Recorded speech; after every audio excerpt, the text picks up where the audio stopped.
Hey, how's it going, everyone? I'm the casual reviewer. I'm the fine line between critic and casual viewer, and I saw On the Basis of Sex.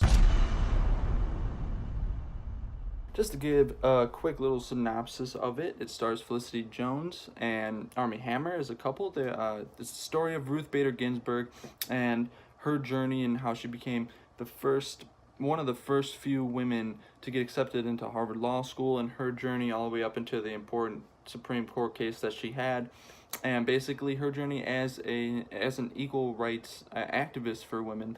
And yeah, like just basically her journey through that and trying to change the minds of America to see things different, because at the time America's minds was still that women were meant for in the kitchen and stay-at-home moms. So she was just kind of actively trying to change the minds of America. First off, let's just start off with saying this movie I felt was good, but it wasn't great. I mean, it wasn't terrible. It was one of those movies where I just didn't really feel much about it. It was like all right. Like I didn't there weren't many issues in my opinion, and there wasn't anything that was like that stood out so much. So, let me just go into it, and I'll start off with something, something just to preface with in case this really affects something. One, I don't know how accurate it is. I haven't read up on anything if it's been accurate or not. I'm sure as far as how they go about the times, I'm sure that was accurate. It may have been even worse back then, but I'm sure they had an accurate depiction of that time period and how women were treated. However, for the specific Ruth Bader Ginsburg case and story, I'm not sure how accurate it is, so I just want to say that just to let you guys all know. I guess I can start this off. This is a little negative for me personally, is that they didn't really explain a lot of the terms when they were discussing legal issues. I mean, I don't know the methods. So for someone like me, maybe I'm just dumb. Maybe this is just an idiot. Someone who knows this stuff, maybe they'll understand it. Maybe it'll be a smoother experience. But for me, it was kind of filling in the gaps and trying to guess what they were doing when it came to all the legal issues. Just to compare it to, like, if I hear a sentence in Spanish, I can take a word I know, maybe another word that I know, and guess what the sentence means, what they said. But whether or not I'm right, whether or not I just don't speak it clear. I'm not a fluent speaker of Spanish, so I just don't.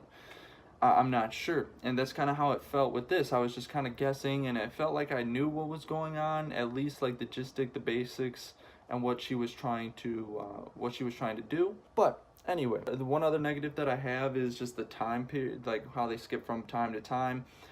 First of all, I don't know if they just handpicked what they felt was most important and threw it in the movie, which if they did that, I think that's a good thing. However, there were some parts where like I didn't know how far in the future they were going. There were a couple times where they mentioned they were going from this year to this year, but at the beginning you could tell there was a little time gap, but they didn't put how far of a time gap it was, so I didn't know what year I was in. In between that, was there nothing that went on? Like there was really no discussion at that time. Maybe it was just a slower time period. Maybe she was just going through school and she was still like becoming more of an activist, and so they just felt like it wasn't necessary, and that's fine. I just don't know. Aside from that, let's just get into the positives, I guess, which I thought the editing was good. I thought the directing was good. I thought all the acting was great. Felicity Jones was great.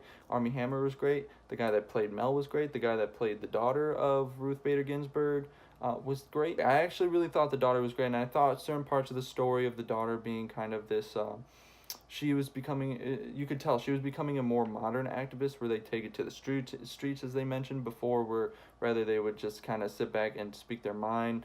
But you can tell that she was really getting into it too, and she was really a strong presence in her mother's life and Ruth Bader Ginsburg's life. She's a big reason, I think, that Ruth Bader Ginsburg did what she did.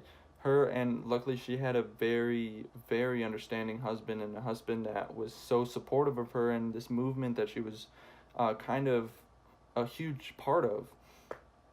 And so it's lucky that she had all these people in her lives to help her through this, and I think without that, this might never have happened, or it may have even taken longer, to kind of establish this change in America that happened. I thought the courtroom scene was really good. That whole courtroom scene was just fantastic. It was lovely. The directing, the writing, everything was great. Yeah, I mean, aside from that, again, like I said, there was nothing that was too amazing, nothing that was too bad for me to really have too much to say, you know. So I'm gonna just go ahead and give my rating for this movie. If that sounded interesting to you, please, I mean, go check it out. It's definitely something that I'm glad it caught the eyes of people, and it's always something important to put out there. Just like a movie like Boy Erased and The Miseducation of Cameron Post, though those are separate subjects, still important things. Even if I might not find them fantastic as movies, definitely the subject matter is very important, and I think if you can get that to for more eyes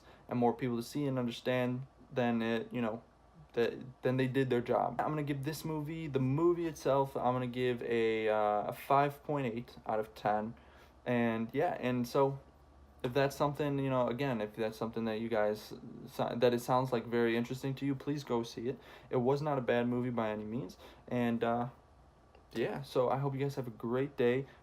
My top 10 favorite movies of all time's coming out soon. Don't worry, and my top 10 least of 2018 they're coming out. All right, but other than that, just stay up to date. I'm gonna come out with a review of The Upside tomorrow, so look out for that one. And with that being said, everyone have a good one.